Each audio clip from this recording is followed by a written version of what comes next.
Hey y'all, I am on my way to Stone Mountain Park, and y'all, this traffic is crazy. When I tell you great minds think alike, because everybody is up here right now. So while I wait, I figured I would record this video and let y'all know how things are progressing with my semaglutide journey. For those of you who have been following my journey, I believe it's been 2 months since I've been on semaglutide, which is, for those who don't know, it's the drug within Ozempic. It's not Ozempic, but semaglutide is the drug within Ozempic that causes you to lose weight, and Wegovy and, you know, all these other drugs. So I went and got my shots from Lakeisha last week, I want to say. No, so I guess today is Monday, January 1st. So I got my shot from her on what day? Probably Wednesday before the new year. And I didn't have her administer me the shot because she went up on her dosage. And when she did, it caused me to not have an appetite really at all. Now, when I weighed in with her, my weigh-in was not that significant because I started my cycle that Friday. So when I weighed in, I only lost 1 pound. But y'all, I look really good on the outside. I don't know why I weigh so heavy, but I am weighing in on her scale at 221. I was 222. So now what's happening is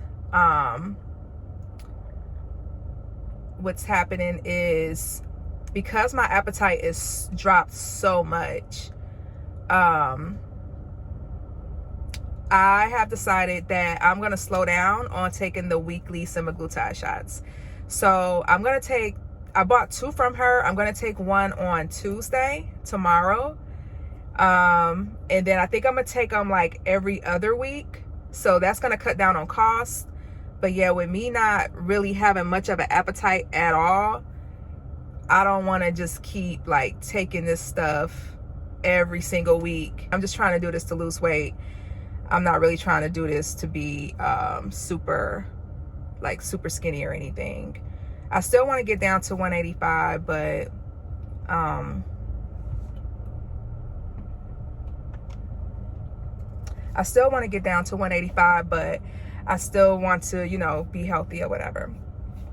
So then what was I gonna say about just life in general for me? Like, ever since I got back from Costa Rica, I've just been like self-reflecting. I think with this new year, it made me realize like I need to learn Spanish more fluently, even though I speak habla español un poquito, but you know, I need to learn how to speak it more fluently. Also, I want to learn Portuguese because I plan on going to Brazil. Probably like how I did Costa Rica, I'm just going to go to Brazil for like a week, like this time next year. So then I'm going to some of just like my New Year's goals, really just owning like my self-worth. You know, I feel like I entertain a lot of things that's not worthy of being entertained. And so, yeah, 2024 sounded like a good year a couple weeks ago. And then the closer it got and we started to approach it, the more it felt like, I don't know, I'm starting to feel a little nervous and uneasy, unsettled about it. I don't know. But hopefully this is a good year for me, because I went through hell in 2019, part of 2018, 2019. Things actually got better for me in 2020. But I've only been enjoying life for the past 3 years, to be honest with y'all. Things were, when I say it was rough, I almost didn't make it. Like, I almost didn't make it. So right now I'm enjoying life, and I'm glad about that. And you know, I just want to keep this momentum going. I think this year, the word for me is gratitude. Like, I just want to feel, I already feel gratitude about life, but I also want people who are in my life to have gratitude towards me and like what I bring to the table. You know what I'm saying? I don't need people around me who are just like take and never reciprocating. I've noticed that a lot of people like me, and that's a beautiful thing, right? Because I'm very kind.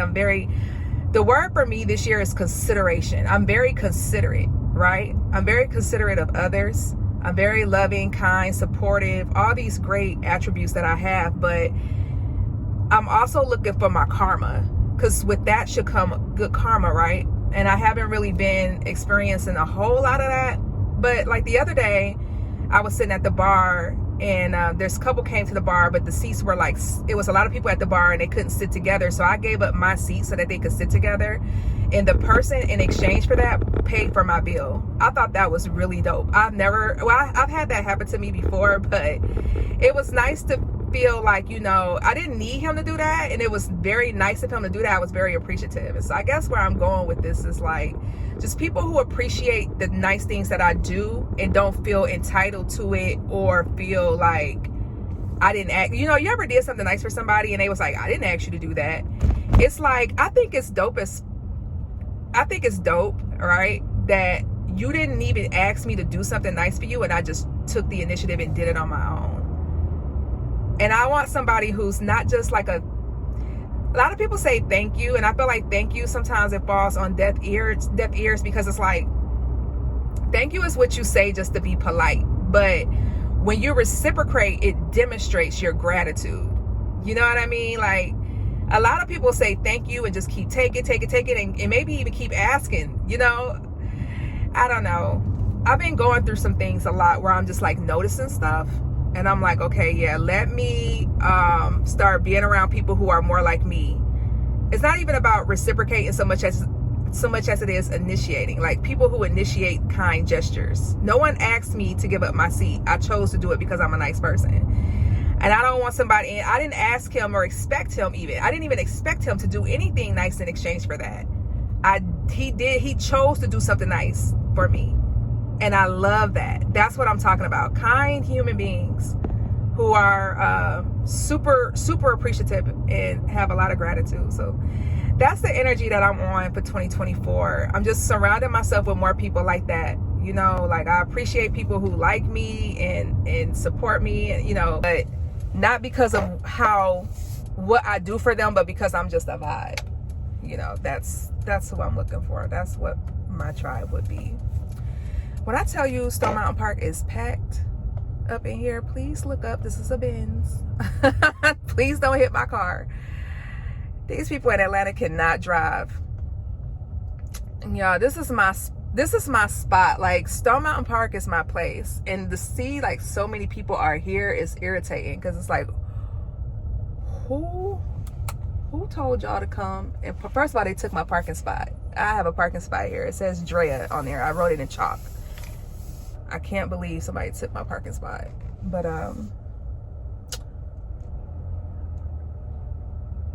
yeah, so long story short, I'm about to end this video. I'll probably insert some clips and stuff. I'm definitely going to vlog when I do go to Brazil and stuff. Y'all, I am, I guess, an influencer, but I pay for all my trips myself, contrary to what I think a lot of people assume. When you have a nice body, I think a lot of people assume that you got somebody like sponsoring your trips. I wish. But no, I don't have anybody sponsoring any trips for me. I pay for everything out of pocket. So whatever trips I do go on, I'm gonna start vlogging them, because I find them helpful when I see them on YouTube, and I feel like I can contribute some honesty and truth to my trips as well, as far as, especially when it comes to costs. Because I remember when I felt like I couldn't afford to travel, and I realized, wait a minute, this could be very affordable depending, you know. I know an area. I'm about to go to this one area. I'm at the Skylift parking lot I'm not hiking up the mountain. It's too crowded over there. I'm gonna park in this other parking lot. Y'all, I've been coming here since I was a little girl. This is literally my park for all the new people here in Atlanta. Welcome to Atlanta. But I've been here since the 90s, since I was a kid. And there's places that you can park that tourists and other people just don't know about. So I'm about to go to this one little spot. So, all right, let me end this video. Just wanted to come on here, say Happy New Year. New year, new attitude, new, adjusted and developed discernment. Y'all, we gotta have discernment over the things and the choices that we make, because all of us, whether we like our life or not, we're living the results of the choices that we make. That's important to know. So, if you don't like the life that you're living, reassess your choices that you're making. Reassess the choices that you're making and do better. All right. I guess that's message was more so for myself. But if it resonates with you, then, because this year is all about not complaining. Like, I don't want to complain about anything, because you know what? It is what it is. God is still good. And I'm going to park over here and I could park right here and nobody can park next to me. And I love that, because people love to tear up your car when it's nice. You got a nice car, people are haters. They will slam their doors into your stuff and everything. Welcome to Atlanta. But yeah, so all right, let me end this video. All right, I'm about to go for my walk. Let me look over here. I'm about to go for my walk, and it's 5 miles, and I will talk to y'all in the next video.